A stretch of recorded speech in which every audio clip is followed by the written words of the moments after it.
Hairstylist, when does it end? When will you actually start to put yourself first so you can make more money, keep more money, and do it without feeling guilty? I'll tell you when. Right mother effing now. Welcome to the Make That Money podcast with Nina Tulio, where we talk all things pricing, all things profit, and how to build your business with confidence. What is up, my beautiful friends? Welcome back to the Make That Money podcast. And guess what? Today, we're going to talk about profit. Listen, I told you this podcast was going to be all about pricing, profit, and building your confidence. Well, I did not want to disappoint you. So today, we're going to talk about profit. We're going to talk about target profit. I even just want to talk about what profit really is and what it looks like. And I'm going to give you some percentages. I want to give you some percentages and some things to play with. So maybe just a little bit of homework, right? So, okay. So let's talk about profit and profit margin and really like what that looks like and what that means. So when we talk about profit, I'm talking about net profit. So what it looks like, especially if you're looking at just a simple profit and loss statement, which I recommend that you pull every single month. If you are doing your own books, DIY, then you're using something like QuickBooks. You can pull a profit and loss report in QuickBooks.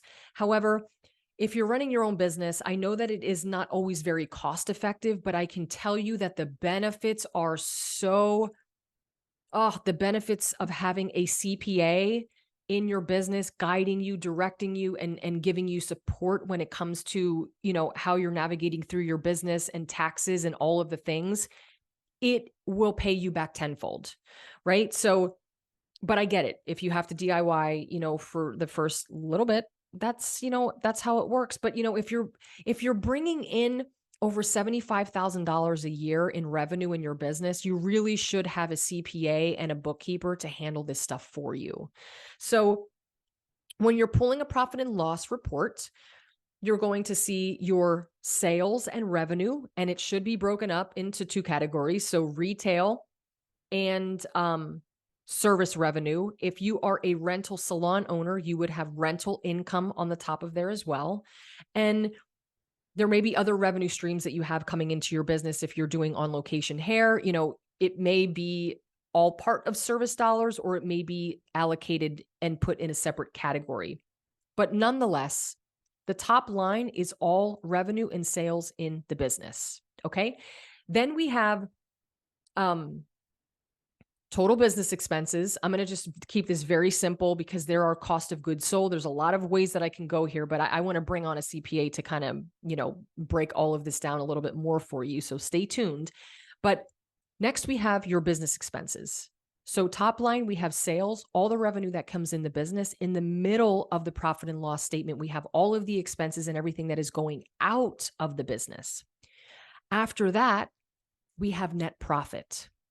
So sales minus expenses equal your net profit.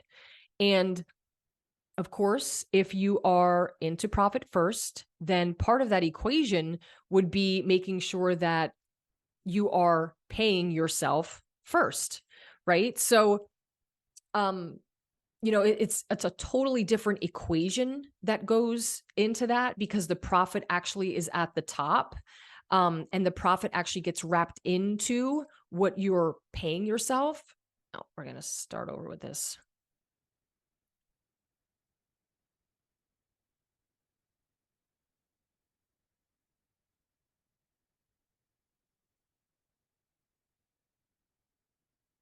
Hello, my beautiful friends, and welcome back to the Make That Money podcast. I am your host, Nina Tulio, and today we are going to talk all things profit. So here's the thing. I always talk about sales, I talk about pricing, but I also talk a lot about profit. And I want to really even simplify and explain what profit is and what that looks like in your business. I want to give you some target profit percentages, whether you are an independent artist or a commissioned salon owner. I want to talk about a simplified version of a profit and loss statement. So a lot of things happening today and talking about profit, but really, when I want to break this down and simplify it for you, is to just let you know that your profit is what is left after you pay all of your business expenses. So let me just do a very simplified version of a profit and loss statement. And if you're doing your own books, you may be using something like QuickBooks to pull a profit and loss report. If you have an accountant or a bookkeeper, they would be pulling this for you. And I highly recommend that they send one to you every single month. And I understand when you're first getting started that, doing your own books, it's a money thing, right? So I get it. And I did that too, but we're not experts. We really want to turn this over to the experts to make sure that we're doing our books properly. So I think, once you start doing $75,000 plus a year in sales, it's time to have someone manage your books, like a bookkeeper and a CPA that can really guide you and give you great advice in terms of how to navigate your business. CPAs do just that. They kind of help you plan out for taxes and plan out for savings and how you're paying yourself and all of the things, right? So just food for thought as you're moving through the different stages of your business. But let's just simplify it, talk about profit, what that looks like. So on a profit and loss report, you're going to see top line sales. You can see retail sales, service dollars, right? Any revenue that you have coming into your business is going to be top line. Then we have expenses. So everything coming out of the business, everything that you're paying, rent, your back bar supplies, if you have employees or an assistant or an associate working with you, that's part of payroll, that's an expense. There are so many expenses that are being run through your business. So anything that you're paying out is considered an expense in your business, and it has to be a business expense, right? And paying yourself is an expense. So after you pay out all of your expenses, you're left with your net profit. Now, your net profit, you can have your net profit in dollars, or you can have your net profit in a percentage. And I'm going to give you some of these target percentages in a second. Now, guess what we have to do on that net profit? You've got to pay tax on your net profit. I know it's not fun, but we all have to pay taxes. And when you pay your taxes from that net profit, you're left with net income. Okay. That's a very simplified profit and loss. There are other things I can go into detail about cost of goods, about profit first, all of the things, but I really want to simplify this for you. Okay. Now, let's talk about target profit for my independent artists. Target profit for my independent artist renters, suite owners. We're looking at least a 50%, so 50% profit, net profit. So that is your sales minus your expenses equal your net profit, right? So 50%. For my commission salon owners, we're looking at a 20%. Now, with commission salon owners, this could be different for you, right? Because when you're on payroll, you're basically taking out your pay up front. So it's going to lower your profit margin. And it does the same for my independent artists. When you pay yourself on payroll, it's going to lower your profit margin slightly. It depends on how much you're paying yourself. There's a lot of variables here.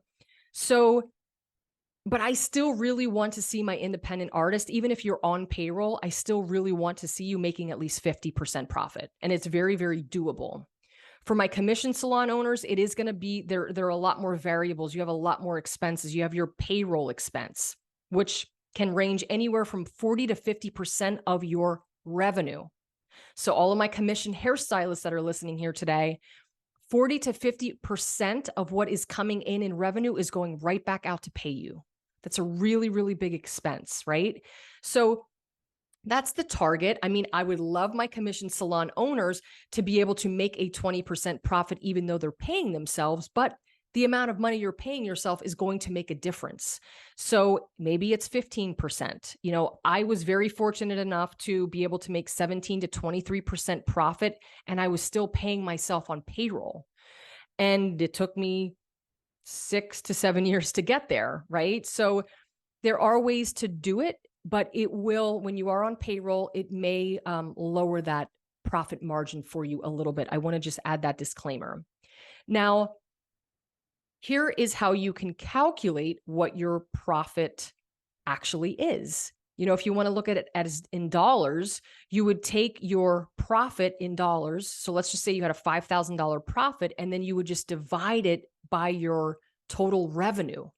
And that's going to give you your profit margin percentage.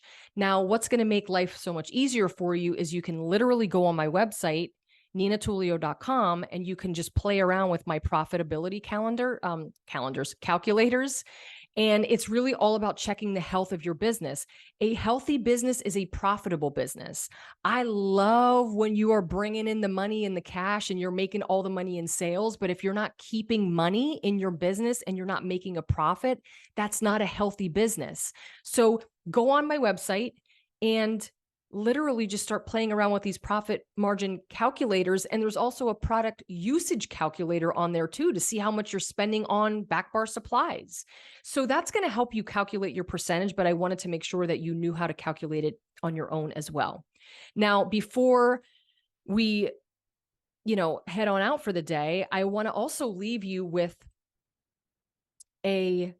the comparison between fixed expenses and variable expenses. And then I want to give you one of the benchmarks that I use in my Make That Money course and also in my Synergy course for my commission salon owners. So a fixed expense is an expense that does not fluctuate with revenue. It stays the same every single month. So a good example of that would be rent. Rent typically stays the same every single month until it increases. It's never going to go down. Variable expenses are expenses like, let's just say back bar supplies that are they're going to vary based on how much money you're bringing in, right? And then how much you're spending. Variable expenses, they fluctuate every single month. They're never going to be the same. So I want to leave you with this little tidbit of information, your rent percentage. And you know what? I don't see a lot of people other than myself talking about rent percentages, and it is one of the most important percentages. If you are thinking about going out on your own, this percentage is so incredibly important for you to understand because your rent percentage is only going to grow. And if you have a high rent percentage, it means that you don't have enough volume in your business to cover the rent that is being asked. So let me give you some examples here. So let me give you the benchmarks.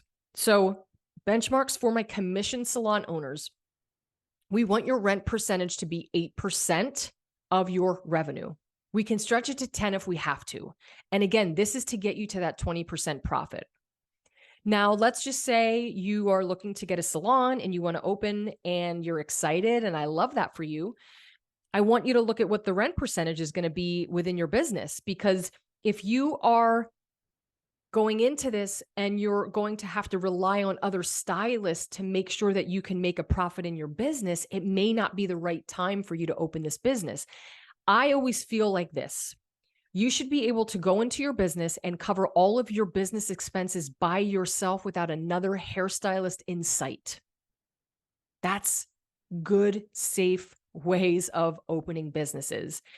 If you get in and let's just say, your sales are $10,000 a month and your rent is $3,000 a month, well, that's a 30% rent.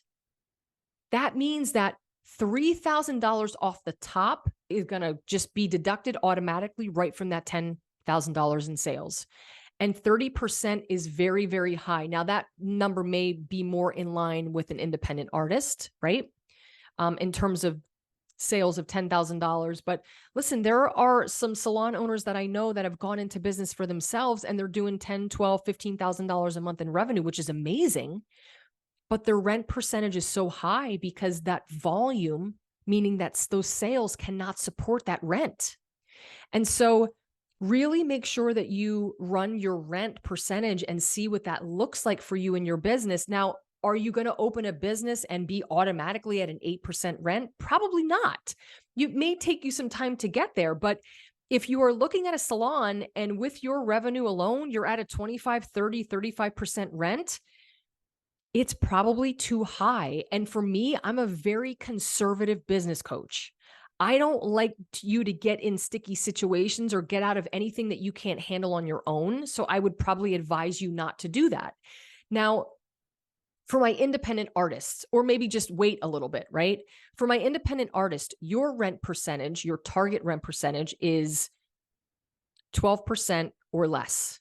And also for my commission owners, that's 8% or less. We can stretch it to 10 if we have to. But again, for my independent artist, your rent percentage is to be 12% or less of your revenue. And I see this all the time. Stylists want to go on their own. They want to do their own thing, which is all cool. I love that for you. But they get into a situation like the $10,000 sales and the $3,000 rent, and now they have a 30% rent percentage. They're booked and busy. They can't see any more clients. They haven't raised their prices. Or if they raise their prices, it's still going to get them maybe a 25% rent.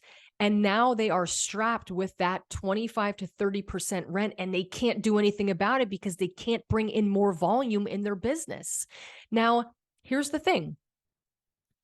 Just because your rent percentage isn't at target or less, it doesn't mean that you're not going to make your target profit. You still can, right? But we have to make concessions in other areas of your business. So if you have a high rent percentage, well, that may mean that we have to pay attention more to your payroll if you're a salon owner or if you're independent and have an assistant. It may mean that you have to cut back your budget on marketing and back bar supplies if you're overspending, right? There are other areas that we have to cut in order for you to make target profit. So I don't want you to feel like, don't get nervous and say, oh my God, my rent's so high, I'm not going to make target profit. That's not true. It just is going to make it a little harder for you. And you're going to have to make concessions in other areas of your business to make sure that you can make the profit that you want to make. So I just dropped a whole lot of information for you. I want you to go on my website, check out my profit calculator and my product usage calculator. They're on the same page, and start running your profit. Start looking at what your profit margin is. Start paying attention to your rent percentage and start really understanding what these numbers look like in your business. And even if they scare you, it's okay. This stuff isn't going to be easy from the beginning, but nothing ever is. And anything that's worth it is always going to be a little bit harder in the beginning. Stick to it. Run these percentages, start to get comfortable with that, push yourself outside of your comfort zone. If you need support, you can slide into my DMs, of course. And if you're looking for more information, check out my Make That Money course, check out my Synergy course, check out these areas that you can dive a lot deeper and give you a lot more support if you're looking to really, really make some big changes in your business. Thank you so much for tuning in. I appreciate you so much coming on this journey with me in my Make That Money podcast. I would love it if you would write a sweet little review about how much you love the podcast, and please share this with your stylist friends. Thank you so much, and I will see you next time.